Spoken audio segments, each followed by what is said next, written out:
गौरीशंकर बिसेन को भय कांग्रेस से नहीं विशाल बिसेन से। कहा, गौरीशंकर के चक्रव्यूह को भेदने खड़ा हूं चुनावी मैदान में। भव्य रैली निकालकर भरा नामांकन फार्म। विधानसभा चुनाव के लिए नामांकन फार्म दाखिल करने के लिए अंतिम दिन सोमवार को उम्मीदवारों द्वारा जन सैलाब के साथ नगर भ्रमण करते हुए रिटर्निंग अधिकारी कार्यालय पहुंचकर नामांकन फार्म दाखिल किया गया। निर्दलीय उम्मीदवार के रूप में चुनाव में खड़े हुए विशाल बिसेन द्वारा भव्य जुलूस निकालकर नामांकन फार्म दाखिल किया गया। इनका जुलूस तुरकर भवन से प्रारंभ हुआ, जो सर्किट हाउस रोड होते हुए हनुमान चौक से मेन रोड, काली पुतली चौक, अंबेडकर चौक होते हुए रिटर्निंग अधिकारी कार्यालय पहुंचा, जहां उनके द्वारा अपना नाम निर्देशन फार्म जमा किया गया। नामांकन फार्म दाखिल करने के पश्चात उन्होंने मीडिया को बताया कि विधानसभा क्षेत्र में जनता जो कह रही है उसके अनुसार इस चुनाव में गौरीशंकर बिसेन के मन में भय है। यह भय कांग्रेस प्रत्याशी से नहीं बल्कि विशाल बिसेन के चुनावी मैदान में होने से है। विधायक बिसेन सामाजिक वोट बैंक के आधार पर राजनीतिक का चक्रव्यूह आज तक बुनते आए हैं। उस चक्रव्यूह को भेदने विशाल बिसेन चुनाव मैदान में खड़ा है। इस बार चक्रव्यूह भेदा जाएगा। BNN टाइम्स के लिए बालाघाट से दुर्गा शरणागत की रिपोर्ट।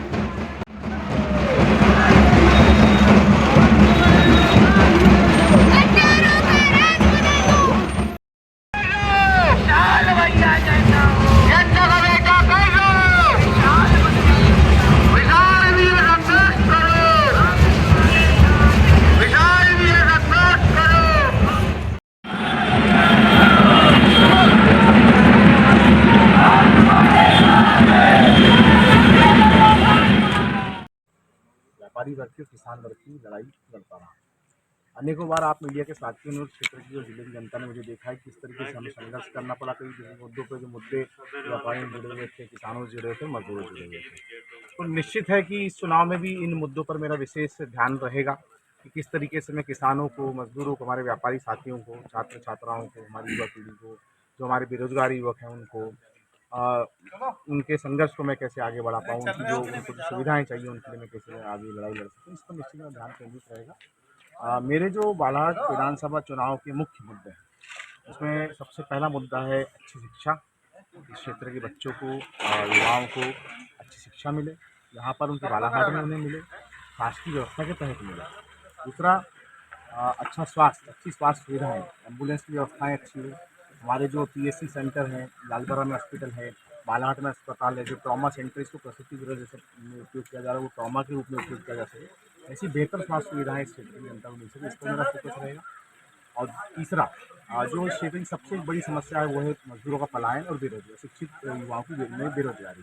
इसको लेकर मेरे कुछ प्लान्स हैं अपने फ्यूचर में। अगर जनता मुझे अवसर देती है तो निश्चित में इस क्षेत्र में बेरोजगारी को कम करने का और खत्म करने का प्रयास करूँगा। दूसरा, जो पलायन मजदूरों का हो रहा है उसको रोकने का प्रयास करेंगे और इन मुद्दों को लेकर क्षेत्र में जाएंगे।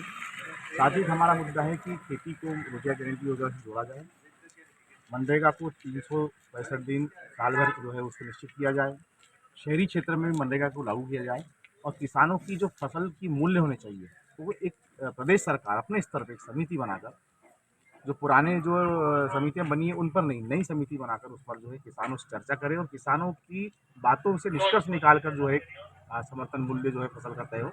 इन विषयों पर मैं जो है भविष्य में संघर्ष करने के लिए तैयारी कर रहा हूँ। चुनौती किसको मान रहे हैं, क्योंकि 7 बार के विधायक गौरीशंकर बिसेन जी भी विधानसभा से कांग्रेस भी है, किनको सबसे बड़ा चुनौती है? मेरे लिए इस विधानसभा चुनाव में सबसे बड़ी चुनौती है इस क्षेत्र की जनता को जगाना। मैं उसको चुनौती मानता हूँ क्योंकि इस क्षेत्र की जनता बदलाव चाह रही है और जनता जिस दिन जाग जाएगी उस दिन निश्चित बदलाव कर देगी, ऐसा मेरा मानना है। रही बात राष्ट्रीय पार्टियों की, तो दोनों ही पार्टियों से जो प्रत्याशी आ रहे हैं, कांग्रेस और भाजपा से, वो चुनाव लड़ने वाले ठेकेदार हैं। उन्होंने जो है जैसे कोई चीज़ पेटेंट करा ली जाती है या ज़मीन की रजिस्ट्री करा ली जाती है, उसे चुनाव लड़ने की रजिस्ट्री करा करते हैं। चाहे वो माननीय श्रीमती अन्ना मुजारी जी कांग्रेस प्रत्याशी हों, चाहे माननीय गौरीशंकर बिसेन जी, उनकी पुत्री जो भी है जो भाजपा प्रत्याशी हों, उन्होंने ठेकेदारी समझ लिया है चुनाव लड़ना। लगभग 13-14 चुनाव दोनों ही मेरे हिसाब से लड़ चुके हैं। हर चुनाव में लड़ते, नगर पालिका में प्रत्याशी दिखाई देते हैं, जिला पंचायतों में इनके परिवार से प्रत्याशी दिखाई देते हैं, विधानसभा में दिखाई देते हैं, लोकसभा में दिखाई देते हैं। चुनाव लड़ने के उन्होंने ठेका उठा रखा है। इस ठेकेदारी प्रथा को बंद करना है, क्षेत्र में बदलाव के लिए मैं चला रहा हूँ। गौरीशंकर बिसेन जी से पारिवारिक रिश्ते हैं, ऐसे में क्षेत्र में किस तरह लोगों को कन्विंस करेंगे, कैसे उनसे फाइट करेंगे? जो पारिवारिक रिश्ता तो मेरा नैसर्गिक है, इसको मैं बदल नहीं सकता और दुखद भी है मेरे लिए, उसका नुकसान मुझे उठाना पड़ता है। मुझे ऐसे भ्रष्ट और निकम्मे राजनेता के परिवार में से मेरा संबंध है, मुझे इसको लेकर बड़ा दुख भी होता है। क्षेत्र की जनता के बीच में अपने मुद्दों को लेकर जा रहा हूँ।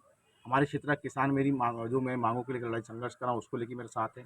मजदूर वर्ग मेरे साथ है, व्यापारी मेरे साथ है, युवा मेरे साथ है, महिलाएं बच्चे मेरे साथ, महिलाएं मेरे साथ में, तो हर वर्ग मेरे साथ में, तो निश्चित मैं जो है अपनी बात उनके बीच में रखूँगा और वो मेरे साथ हैं। आखिरी सवाल भैया, मौसम को टिकट मिलना और उसके बाद में पिता का ये हम की स्थिति पैदा करना, तो पिता के द्वारा काम बनना, ये इस तरह के तमाशे को किस रूप में देखते हैं? देखिए, अब मुझे बोलना तो नहीं चाहिए, पर मैं आपको एक बात बताता हूँ, ऐसे छोटा मुँह बड़ी बात होगी। और जनता जो कह रही है, जैसे मैं लोगों के बीच में जा रहा हूँ, तो लोगों का कहना है कि उनमें भय है, और निश्चित वो भय कांग्रेस प्रत्याशी को लेकर नहीं है, तो निश्चित वो भय विशाल बिसेन के प्रत्याशी होने को लेकर है।